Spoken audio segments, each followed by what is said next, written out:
وأصحابه الأصفياء أما بعد فأعوذ بالله من الشيطان الرجيم بسم الله الرحمن الرحيم ربنا وابعث فيهم رسولا منهم يتلو عليهم آياتك ويعلمهم الكتاب والحكمة ويزكيهم إنك أنت العزيز الحكيم صدق الله العظيم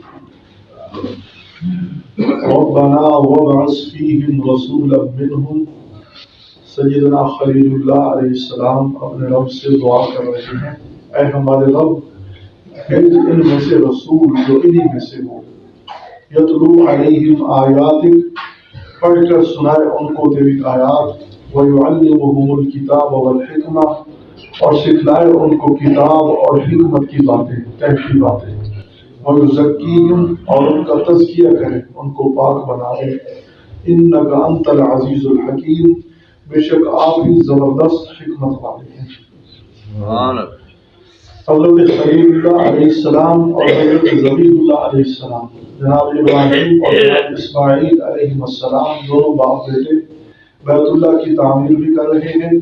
اور ساتھ عاجزی بھی کر رہے ہیں اللہ سے دعائیں بھی کر رہے ہیں التجائیں بھی کر رہے ہیں عاجزی کے ساتھ اللہ سے کہہ رہے ہیں ربنا تقبل منا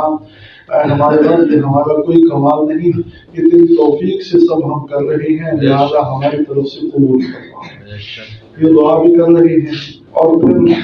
حضرت ابراہیم علیہ السلام نے امت کے لیے بھی دعا کی کہ میری امت ایک فرما بردار ہو ہم بھی دونوں باپ بیٹے آپ کے فرما بردار ہوں مسلمین لک ومن ذریتنا امۃ مسلمۃ لک کہ ایک امت ایک گروہ میری فرما برداری کرنے والا ہو اور سب دعائیں مانگنے کے بعد حضرت خلیل اللہ علیہ السلام نے ایک ایسی دعا مانگی کہ اللہ کے سارے خزانوں میں سے قیمتی خزانہ لوٹ لیا فرمایا ربنا وابعث فیہم رسولا منہم اے اللہ جس نبی کی خاطر یہ سارا نظام تو نے بنایا جس نبی کی خاطر یہ ساری کائنات تو نے سجائی اور جس امام کو بھیجنے کے لیے یہ مسجد تعمیر کی جا رہی ہے اب اس امام کو بھی بھیج دے اور دوسرے مقام پر فرمایا کہ میری نسل میں سے اس کو بھیجے تو خلیل اللہ علیہ السلام نے یہ رب العالمین کی بارگاہ میں اپنی درخواست کر دی ربنا وابعث فیہم رسولا منہم اے ہمارے پروردگار بھیج ان میں سے رسول جو انہی میں سے ہو یعنی اسی میری ذریت میں سے ہو میری اولاد میں سے ہو جس اولاد کے لیے ابراہیم فرما برداری کی دعا کر رہا ہے کہ یہ فرما بردار ہوں میں بھی فرما بردار میرا بیٹا اسماعیل بھی فرما بردار امت مسلمۃ لک اور ایک گروہ امت بھی تیری فرما بردار فرمایا انہی میں سے رسول بھیج دے تو رب العالمین کی بارگاہ میں حضرت خلیل اللہ نے یہ بڑی قیمتی دعا کی اور اللہ تعالیٰ کے خزانوں میں سے سب سے قیمتی جوہر سب سے قیمتی خزانہ ابراہیم علیہ السلام نے وہ مانگ لیا تو فرمایا رسولا منہم رسول ہو انہی میں سے اللہ تعالیٰ کی یہ عادت ہے سنت اللہ ہے طریقت اللہ یہی ہے کہ نبی ہر قوم میں سے ہوتے ہیں وَإِلَىٰ عَادٍ أَخَاهُمْ هُودًا حضرت ہود علیہ السلام کو انہی کی برادری عاد میں سے بھیجا وَإِلَىٰ ثَمُودَ أَخَاهُمْ صَالِحًا حضرت صالح علیہ السلام کو قوم سمود انہی کی برادری میں سے حضرت شعیب علیہ السلام انہی کی برادری میں سے یعنی اللہ تعالیٰ کا ایک طریقہ ہے ایک عادت ہے کہ جتنے بھی نبی آتے ہیں وہ اسی برادری میں سے اسی قوم میں سے آتے ہیں کیونکہ قوم نبی کی عادات اور نبی کے اطوار کو اچھی طرح جانتی ہے نبی جو ان کے اندر رہ رہا ہوتا ہے تو قوم کو یہ پتہ ہوتا ہے کہ یہ کیسا آدمی ہے اور اللہ تعالیٰ اس پوری قوم میں سے منتخب اور چنا ہوا انسان ایک ایسا بھیجتے تھے کہ جس کی عادات اور اخلاق پر لوگ مکمل طور پر اعتماد کرتے ہیں نبی کی عادات کو جانتے ہیں نبی کے اخلاق کو جانتے ہیں نبی کے رہن سہن کو جانتے ہیں نبی ان کے ساتھ کیسے رہ رہے ہیں نبوت سے پہلے بھی ان کی عادات اور اخلاق ایسے ہوتے ہیں کہ قوم اچھی طرح واقف ہوتی ہے یہی وجہ تو ہے کہ آپ صلی اللہ علیہ وسلم کو بعثت سے پہلے صادق اور امین کہہ رہے ہیں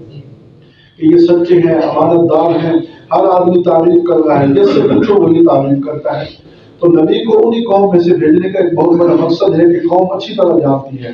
پھر اللہ تعالیٰ فرماتے ہیں کہ میں نے رسول بھیجا رسولا منہم اور رسول بھی فرمایا رسول انسان ہوتا ہے انسانی برادری میں سے انسان کا کامل فرد ہوتا ہے رسول اور رسول کی تعریف بھی ہے، الرسول انسان بعثہ اللہ الی الخلق لتبلیغ الاحکام، رسول ایک ایسا انسان ہوتا ہے جس کو اللہ بھیجتا ہے مخلوق کی تعلیم کے لیے، مخلوق کو سکھانے کے لیے انسان ہوتے ہیں۔ اگر انسان نہ ہو تو انسان کا ان سے تعلیم حاصل کرنا یہ بہت مشکل ہے۔ اللہ تعالیٰ نے ایک ایسے انسان کو نبی بنایا ہوتا ہے کہ جس کے ساتھ ساری انسانی ضروریات ہوتی ہیں، انسانی سارے تقاضے اس کے ساتھ ہوتے ہیں، مقصد انسانی خواہشات، رہن سہن کے لیے انسان کو بھی ضرورت ہے، مذہبی کو بھی ضرورت ہوتی ہے، اسی طرح انسان کو جو ہے نا جو اپنے معاشرے میں رہنے کے لیے جو ضروریات ہوتی ہیں وہ نبی کے ساتھ بھی ہوتی ہیں، خواہشات بھی ہوتی ہیں، سب کچھ ہوتا ہے، کھانا بھی ہوتا ہے، پینا بھی ہوتا ہے، چلنا بھی ہوتا ہے، برادری اور غمی خوشی میں شرکت بھی کرنی ہوتی ہے۔ اور اگر نبی کو کسی اور مخلوق میں سے بھیج دیا جائے تو انسان اس سے کیسے تعلیم حاصل کرے؟ جیسے لوگ کہتے ہیں کہ نبی نور ہے، نور فرشتوں میں سے، بعض جاہل لوگوں کا یہ عقیدہ ہے، تو فرشتے کے اور آداب ہیں، فرشتے کے اور اخلاق ہیں، فرشتے کی اور ضروریات ہیں، فرشتے کو نہ کھانے کی ضرورت ہے، نہ پینے کی ضرورت ہے، نہ اس کو شادی بیاہ کی ضرورت ہے۔ تو اب انسان کے لیے اس کی جو ہے نا اتباع کرنا بہت مشکل ہے۔ تو اللہ تعالیٰ نے انسانی برادری میں سے انسان کے افراد کامل کا انتخاب کر کے رسول بھیجے ہیں، لیکن فرق ہے کہ ایک عام انسان اور نبی میں بہت بڑا فرق ہوتا ہے۔ یوحیٰ الیہ، فرمایا انما انا بشر مثلکم، میں تمہاری طرح انسان ہوں، لیکن فرق یہ ہے کہ یوحیٰ الیہ، میری طرف وحی ہوتی ہے، میری طرف اللہ کے احکام بھیجے جاتے ہیں۔ ہل کنت الا بشر رسولا، میں ایک بشر ہوں، میں ایک انسان ہوں جو رسول بنا کر بھیجا گیا ہے۔ اور اللہ نے پوری مخلوق میں سے انسان کو فوقیت دی ہے۔ وَلَقَدْ كَرَّمْنَا بَنِي آدَمَ وَحَمَلْنَاهُمْ فِي الْبَرِّ وَالْبَحْرِ، میں نے بنی آدم کو عزتیں عطا کی اور ان کو خشکی اور تری پر میں نے سوار کر دیا۔ تو بنی آدم کو اللہ نے یہ عزت اور مقام دی ہے، بنی آدم کو اللہ نے فوقیت دی ہے۔ تو بنی آدم میں سے ہی اللہ نے نبی بھیجے جو انسانی برادری کے فرد کامل ہوتے ہیں، افراد کامل ہوتے ہیں، لیکن جاہل لوگوں کو جو ہے نا جاہل لوگ بھول جاتے ہیں، جاہل لوگ جو ہے نا وہ اپنی جہالت کی وجہ سے نبی کو انسان ماننے سے انکار کرتے ہیں، حالانکہ انسان ہونا یہ اللہ تعالیٰ کی مخلوق میں سے سب سے اعلیٰ مخلوق ہے۔ تو اللہ نے